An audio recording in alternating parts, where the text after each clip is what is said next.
This podcast is brought to you by Blackaby Ministries International. To find out more, visit blackaby.org.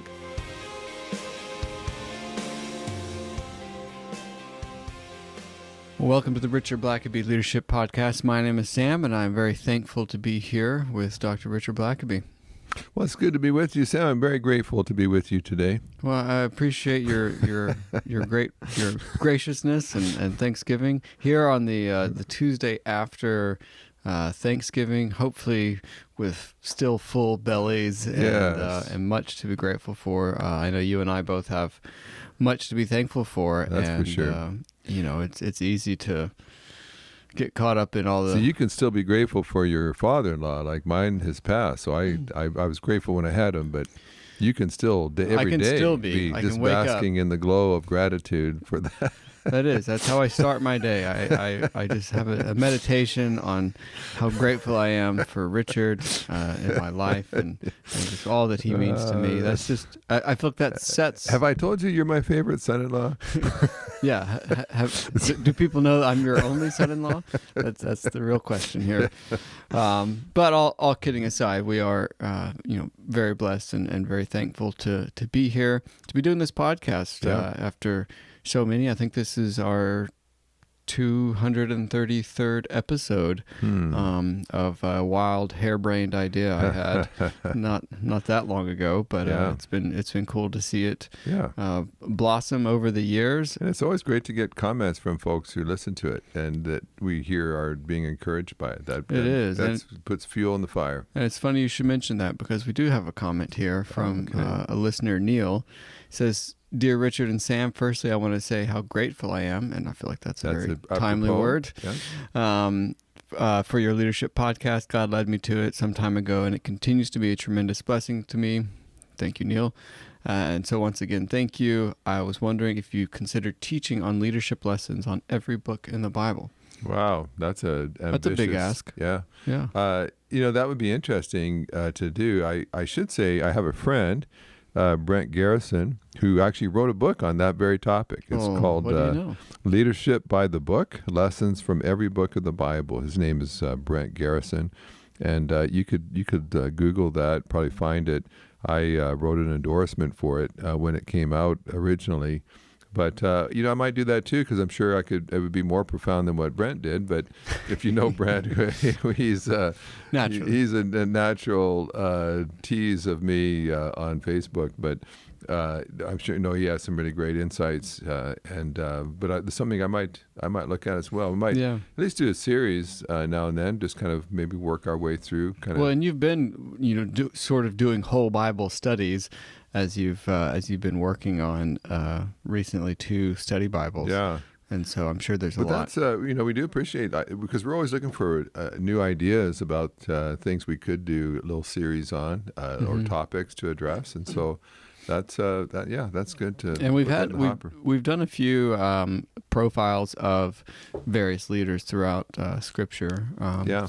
Hit some of the highlights, and so you can go back and find those episodes on Moses or Elijah, David. I like the idea of just what's the overall kind of leadership theme of an entire book, and sometimes that's hard to narrow it just to one thing, but there's certainly some takeaways, and so we could look at that, see what's one leadership takeaway from an entire book. And while you're thinking of that, we have another comment from Anthony. He says, "Can you do a podcast on being ambitious as a spiritual leader?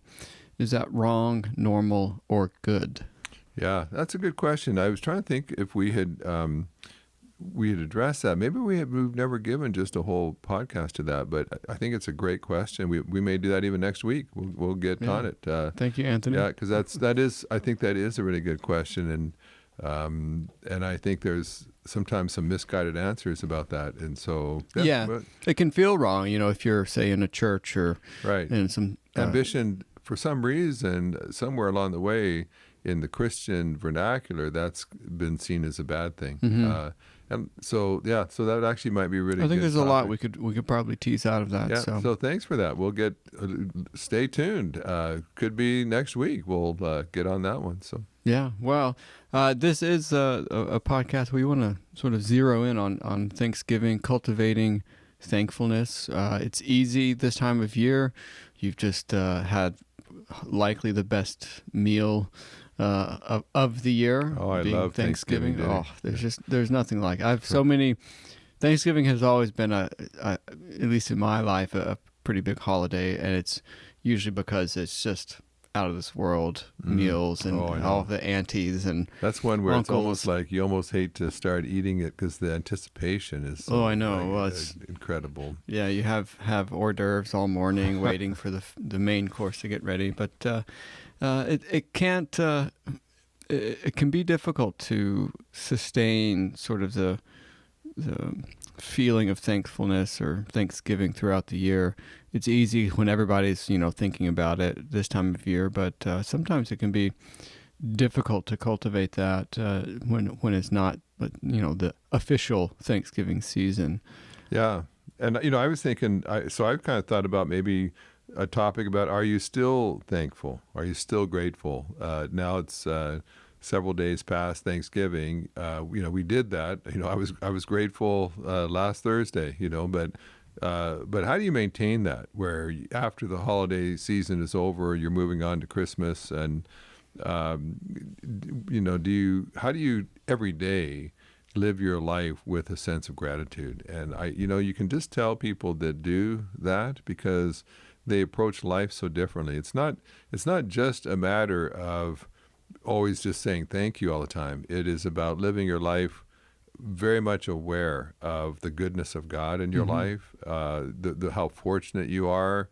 It means that you're aware that life could be a lot worse, and gratitude reflects the fact that you're not entitled. You don't feel like you deserve all this, and so whatever you do have, you're grateful to have it. You know that it could be lost or taken away, and so I thought we could just talk a little bit about what would it be like just to cultivate a sense of gratitude year round. That just became your natural default. You don't have to kind of brush up, dust off your gratitude every Thanksgiving so that you can be grateful for a weekend, but that's just your mindset. And there's a wonderful verse, James chapter 1, verse 16. It's interesting. It starts off by saying, "Don't be deceived." And so you think it's maybe some kind of timeshare sales job or something, but it says, "My dear brothers and sisters, every good and perfect gift is from above,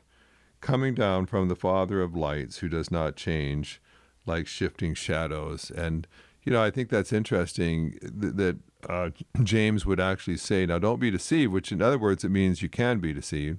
It means that you are in danger of not realizing that every good thing actually comes from God, that if it's something good in your life, you owe it to God. And oftentimes we think, well, that's not necessarily true. I got a year-end bonus at my company, but that's because I worked hard all year.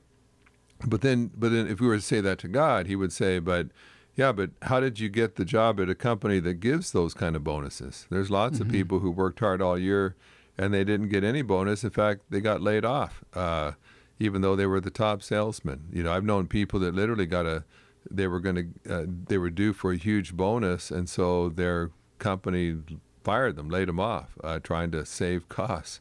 And to say, and you're taking for granted the fact that you had great health all year, so you could have your best year ever, and that you had some great leads that developed up into actual sales, and God showed you favor with some key customers that were being courted by other people, and God would say, well, not so fast.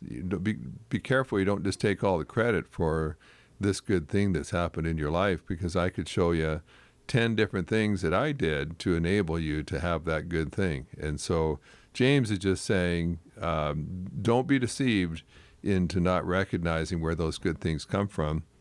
And so there are at least three major things I would say if you're going to cultivate a sense of gratitude. And the first one is just simply take a serious inventory of what you have. And sometimes we think we know what we have, but we really have not really done a very good job of taking inventory. And so, you can glance at your bank accounts and, find out fairly quickly how much money you have. You can check your retirement accounts, whatever, and there's the bottom line. You can look in your garage and count how many cars you have. You can look around your house and see you've got a house. There's some things that you go look in your clothes closet and see you've got quite a few, outfits and clothes there. But of course, there are some things that are relatively obvious. But then there's a lot of things in our life that aren't so obvious that we can overlook. Certainly health is one of those. You don't typically appreciate your health until you've lost it.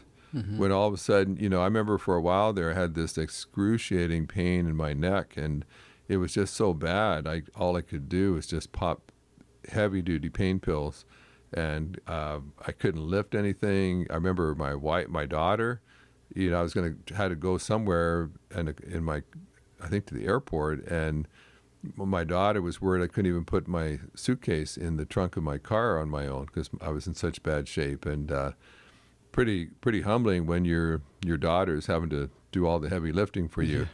But then when your health is gone suddenly and you can't do things that you've always taken for granted, then all of a sudden you realize, wow, but for years that was easy for me. For years I never even thought twice about that. I had the strength, I had the health, the endurance, the energy, the hearing, the sight, the strength, all that to just do whatever I needed to do. And all those years I wasn't grateful for.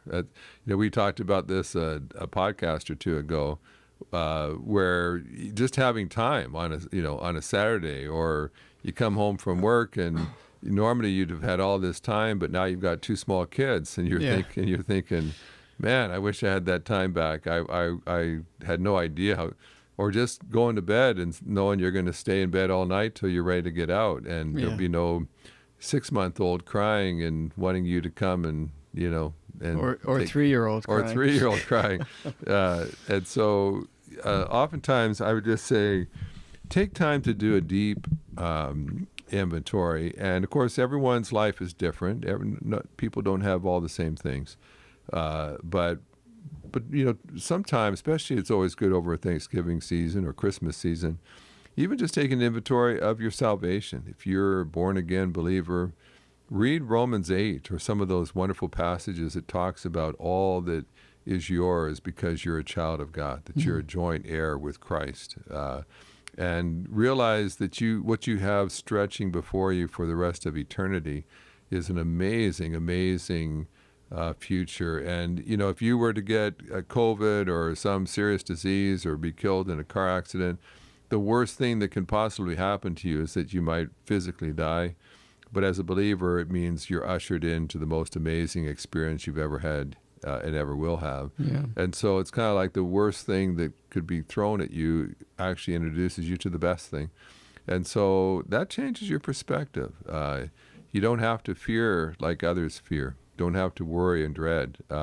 Just having the Holy Spirit within you. If you stop and meditate upon what that means, to have the presence of Jesus himself and all of his power inside you, going with you no matter what you face, no matter who attacks you or criticizes you, no matter what surprise crisis strikes you, to know that Jesus is with you and that you can turn to him at any moment and he will help you. You can't hardly get your mind around that. And the peace of God. If you may, not be in a peaceful time right now. Maybe there's some crises in your life, but if right now things are relatively calm in your family and your work and your job and so on, and just your life in general, don't ever take that for granted. Don't ever just assume that life is always without conflict and problems. If you jump in your car and your car is all working perfectly, there's no lights coming on the dash. I'll tell you what, there's nothing like being on the freeway. We came home from a trip a week ago or so, jumped into my son's van, and the car stalled out on us about 3 times just trying to back out of the parking spot. And now we got to get on one of the busiest freeways in all of Atlanta, and you're all of a sudden you're not, when you don't trust your vehicle can get you home, I'm familiar with the feeling. You've had those moments. I'll tell you what, when you can jump in a vehicle and it starts right up and it's responsive and all the dash lights are off. All the right ones are off. And you drive home and without an incident.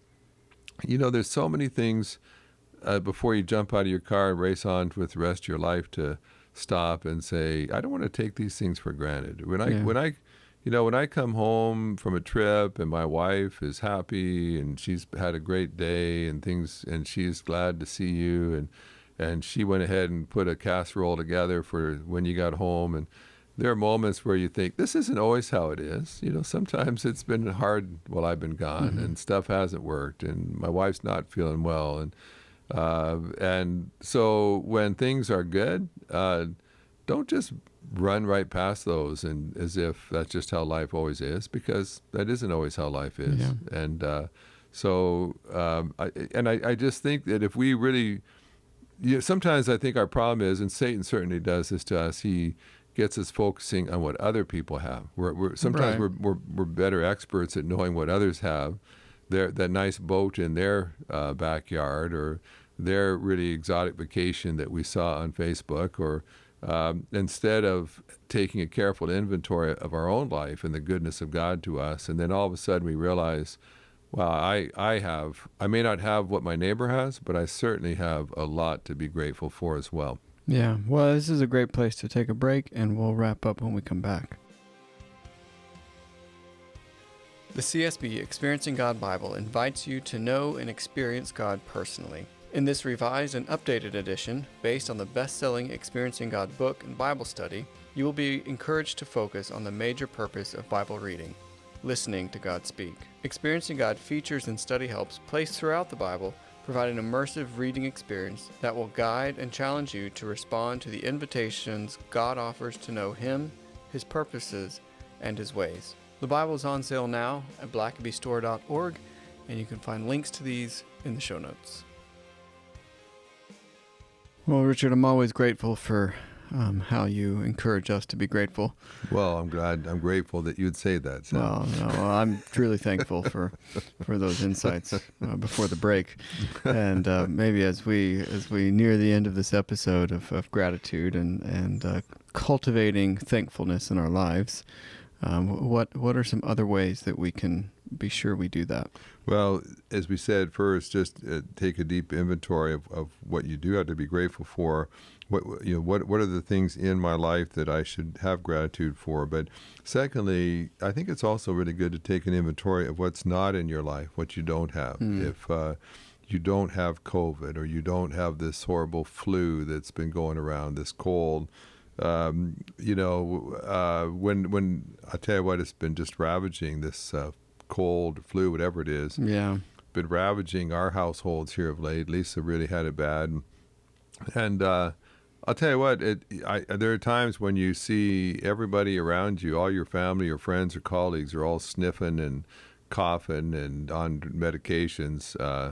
I think it's perfectly legitimate sometimes just to stop and say, God, thank you that you have spared me thus far from having this. I have so much to do right now. I'm so glad I'm not just under the weather. And I've got work to do at my job, and I just can't afford to be homesick right now. And, unemployment. If you've got a job, you might, not necessarily even be happy about your job, but right now, but there's lots of people looking for work. I take a Lyft all the time to the airport, and probably at least a third of all my Lyft drivers or more, that's a temporary means of income production until they get what they're looking for. And they'll say, well, I don't want to keep on doing this long term, but I'm looking for this kind of job and just haven't been able to find anything. And I've applied a bunch of places, or I'm in school hoping to get a better job. And so, sometimes I think we may not always like our job, or might not like all the circumstances of our life, but there are things that could be worse, like no job, or no place to invest your life in, and when you don't have sickness, and if you travel very much, And you start to just see how other people just live life and take that for granted. I've been in parts of the world where they're just regularly turning off the power. Every night from 10 till 12, there's no electricity, and today it's going to be between 6 and 8, and there are people that's just part of their life. Yeah. And if you live in California, yeah. It's tough. So to not have power rollouts and power shortages or oppression. There's lots of countries in the world where you just pretty well have to to do business, you have to pay bribes, or else you just don't ever get service.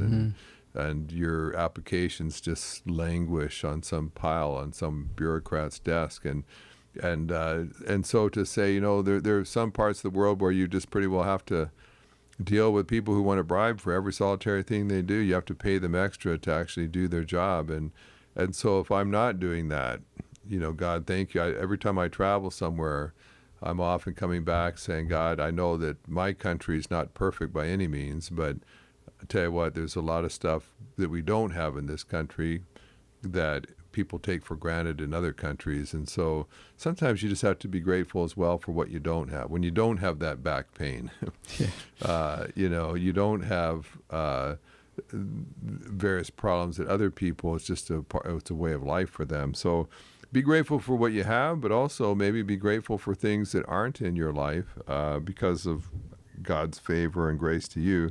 And then the third thing is kind of reiterating perhaps what we said first, but especially take time. I think you should be grateful for even the small things. So, if you're the only one in your family who didn't get the flu, be grateful for that. But I think ultimately, though, I think it's important, especially for Christians, to think about the things that matter most. It's great to be grateful for the small things. You went to rush to the store, and there was a vacant parking place right close to the store.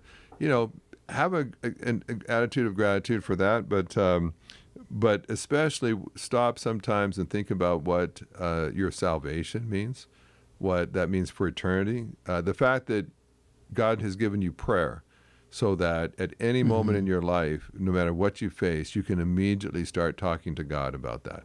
Yeah. Really, if you stop and contemplate what that really means, that at the drop of a hat, you can enter into a conversation with the ruler of the universe. That's awesome. Like to think about that, and often we treat prayer as such a small thing. I think relationships are kind of like your health. Sometimes you don't really appreciate them until you've lost them and they're not there anymore. I'm certainly processing right now the loss of my mother not that long ago. And what strikes me, and I've heard this from a lot of people, is the things you kind of took for granted or that just was natural. And so, like for my mother, if I was home on a Sunday, she would usually go to my sister's house for lunch and spend some time there. And then when she got home, you could pretty well count on it. She was going to call me and just see how my Sunday was going. What did you think of the service today? And that was a great lesson you taught this morning. And so, I mean, I literally, if I was in town on Sunday and I'd had lunch, I'd be thinking, I wouldn't mind lying my head back in my recliner for 30 minutes and just having a little power rest before I get on to the next thing. But, Mom's probably going to be calling, so I better keep my cell phone handy, because usually about the time I'm nodding off in my Sunday afternoon naps, about the time she's going to call. Yeah. And I just kind of knew that was how it was going to be. And so, about a Sunday ago, I started to think, I'm home. I'm not out of town this Sunday. I'll just kind of kick back and just rest for a minute. And then I started to think, but Mom's might call, and then it dawns on me, no, she's not going to call anymore.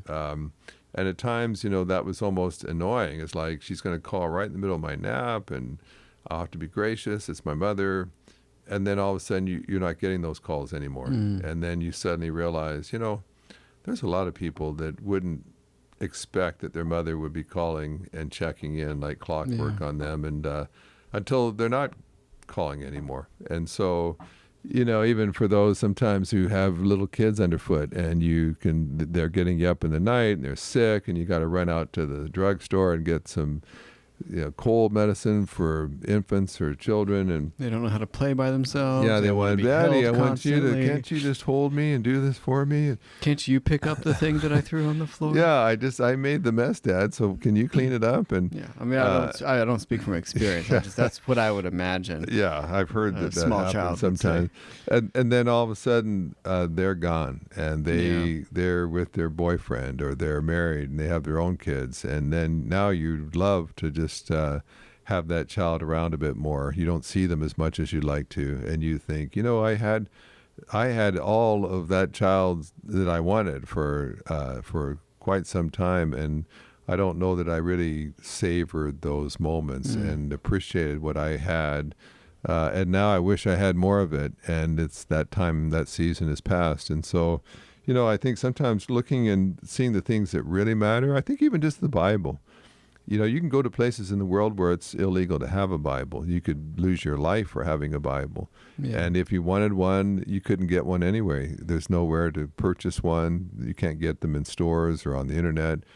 And, for us to have God's Word available in multiple translations and audio and every digital and any format whatsoever, hard cover, leather cover, whatever, and yet you open those pages and you're immediately swept up into the heart and mind of God. Eternal words of God available to your life at any moment that you choose. Again, some amazing, amazing things. And so I think just taking time to actually really think about what is it in my life that is just very, very important, that it's such an amazing gift from God that I have to barely even get started thinking about those things, and I'm overwhelmed with gratitude that God would entrust so much to me. Yeah. Well, as we wrap up here, I just think it's important to make these things into habits. And any thoughts on habitualizing your thankfulness? It's good to go through and do this. It's good to think about these things, but I think, as is often the case, we get busy and we're on to the next thing, and days pass and we haven't really thought about being thankful for something. Yeah, I think it doesn't hurt sometimes just to even have some rituals. Every time you pray, just be sure that you take some time to at least verbalize some things you're thankful for to God. Yeah. When you're journaling, it's great just to have a little Thanksgiving column. I think every time something good just happens in your life, even just breathe prayer of thanks for that. I think we've shared before about, I was traveling to Brazil a couple years ago, and we were supposed to land in a city called Vitória, and it was a kind of it was a partner of Delta Airlines, and we found out later they have very low pilot training standards, which I didn't know at the time. But the pilot took us in to land, and he aborted the flight at the last second. He didn't think he could land, or he could get the plane to stop before it hit the ocean at the end of the runway. So he circled back around, took another run at it, and he aborted a second time. He panicked a second time. And so he flies to Rio de Janeiro, and ultimately they bring in another pilot who's willing to give it a go. And he does. So it took 3 attempts for us to land at this regional airport. And I'll tell you what, I was never so grateful to get on terracotta there. But when we got back, and the next time we're on an airplane that's being flown by a Delta pilot, and that Delta pilot just puts it down right, where we're supposed to be, you hardly can even feel on the first time the contact with the runway. And after that experience, every time we kind of land, I've just thought, God, I've learned not to even take landing for granted. And so maybe that's another practice. Every time we touch down, just breathe a prayer, say, God, thank you once again for helping me get here safely.